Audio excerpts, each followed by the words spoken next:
ఒక 10 years క్రితం ఇక్కడ ఒరిస్సా మధ్యగూడ మునిగూడ నుంచి లోపలికి వెళ్తే ఒక 2 కొండలు ఎక్కి దిగితే ఒక గ్రామానికి వెళ్ళాలి సేవకుడు. మహా అయితే 28-27 సంవత్సరాల వయసు ఉంటాయి. వివాహమైంది, 2 చిన్నపిల్లలు ఉన్నారు.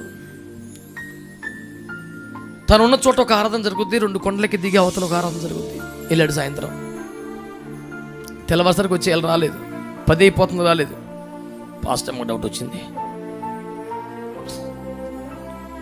వాళ్ళకి కౌరు పెట్టింది, అయ్యగారు ఇంకా రాలేదేంటి, అదేంటి తెల్లరగట్టి వెళ్ళిపోయారు కదా.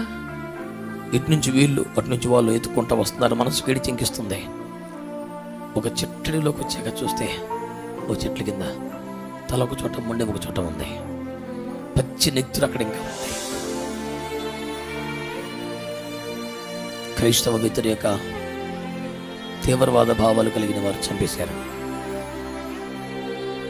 అది జరిగిన 6 మాసాలకి నేను ఆ ప్రాంతానికి వెళ్ళాను. అక్కడున్న మన సహోదరులు సేవకులు 2 చంటి పిల్లలతో పాటు అమ్మాయిని తీసుకొచ్చారు. అన్న మొన్న చనిపేశారు పాస్టర్ గారిని, ఆయన భార్య పిల్లలన్న. వాళ్ళని చూస్తూనే నాకు దుఃఖం పొంగుకొచ్చింది. ఏమని ఆదరించాలో నోరు పెగలేదు, కళ్ళంట నీళ్లు ప్రవాహంలో వచ్చేస్తున్నాయి. అమ్మాయి దగ్గరికి వచ్చి ప్రార్థన చేయండి అయ్యా.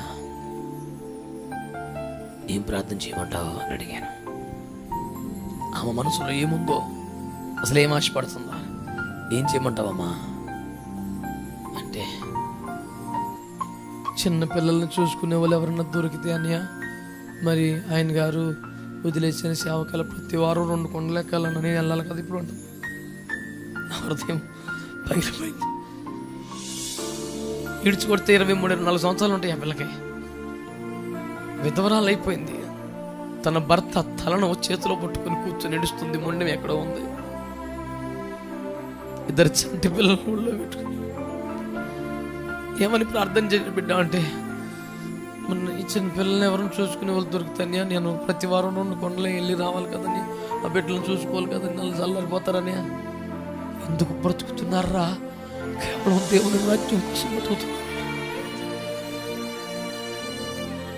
నా జీవితానికి ఆధారం ఏంటని లేదు, నేను అడ్డ బతకాలని లేదు, మా అమ్మ నాన్న ఏదైనా చేయాలని లేదు, నాకు నెక్స్ట్ లైఫ్ ఫ్యూచర్ ఏంటి, నాకు ఏదైనా తోడు నీడ కావాలి.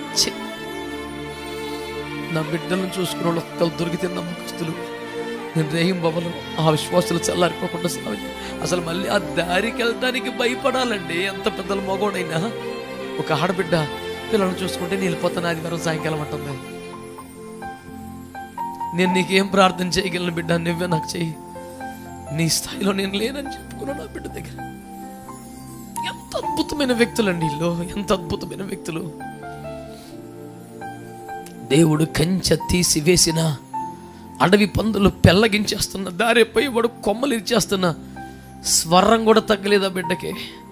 ప్రతిష్ట సమర్పణ పెట్టు పక్కన స్వరం కూడా తగ్గల కనీసం. బతికితే అట్ట బతకాలండి, బతకాలండి. బతికితే ఆ బిడ్డ ముందు తలంచాను నేను, నా తలంచాను ఆ బిడ్డ ముందు. అమ్మా నువ్వే మా కొరకు ప్రార్థన చేయాలి, నీకేమైనా సహాయపడగలిగితే మా బతుకది 10,000, నువ్వే మాకు ప్రార్థన చేయాలంటే. అమ్మో ఇగర అలాగనకండి అనియా, మాయకమైన బిడ్డ, దానికి ఏం తెలియదు ప్రపంచం. ఒకటి తెలుసు, మా ఆయన గారు, మా పాస్టర్ గారు చనిపోయినంత మాత్రాన అక్కడ సేవ ఆగకూడదు.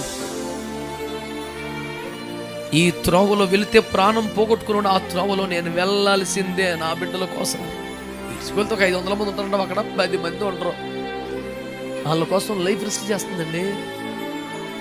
అలాంటి వాళ్ళ దగ్గరికి వెళ్ళి చూసి వస్తే చాలు, మన ఆత్మ బలపడుతుంది సేవలో. ఏం మనము ఎక్కడికి వెళ్ళక్కర్లేదండి ట్రైనింగ్కి, ఒక్కసారి అలాంటి చోటుకి వెళ్ళి వస్తే చాలు. కావలసినంత రోషం, కావలసినంత సిగ్గు కూడా వస్తుంది.